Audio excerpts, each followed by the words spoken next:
Good morning, evening or afternoon. My name is Lance Winkler and I am the director of our Music Academy, and I am here giving our second music theory lesson. I was informed I didn't introduce myself last time, so you don't want a stranger up here telling you all these facts.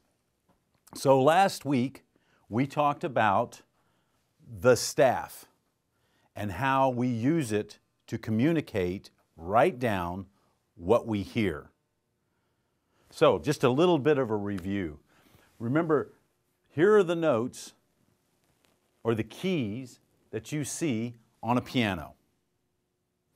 And here, these lines and spaces point to and represent these different notes and pitches and keys that we see. So we said we can write down, if we see a guitar or we see a ball, we can write down the name of it. But what if we hear something like this? How do we represent that? How do we write it down? And remember we said, well, we'll put a circle on the line or space that points to the note that we're hearing. So that represents this. Remember that? Okay, let's move on to another concept here, or another thing about music theory that's developed over the years.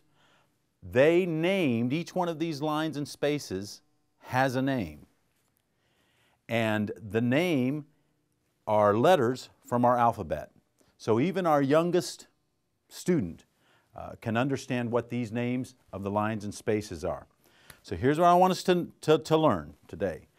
That when you go down here to the low notes, where it's on the left-hand side of the keyboard, in this part of the staff, the very first space here is, its name is A.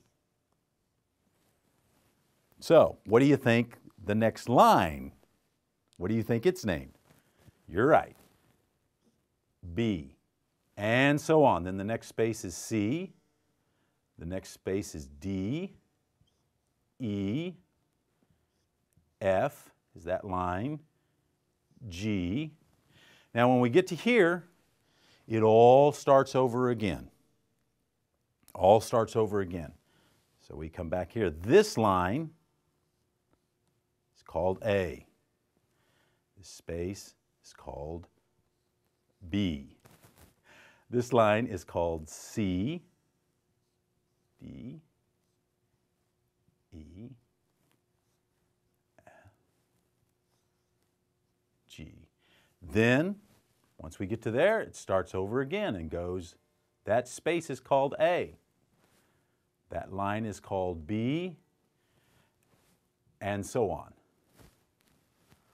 So, we need to learn the first space on our staff is an A. So, just for a test, what do you think the line below the A would be called? So here we go to A, and the space below the A is a G. Here we go to A, and the line below the A is a G. So this line below the A here would be a G. Here are the names of the lines and spaces.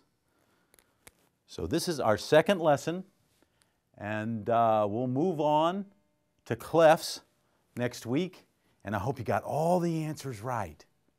Thanks.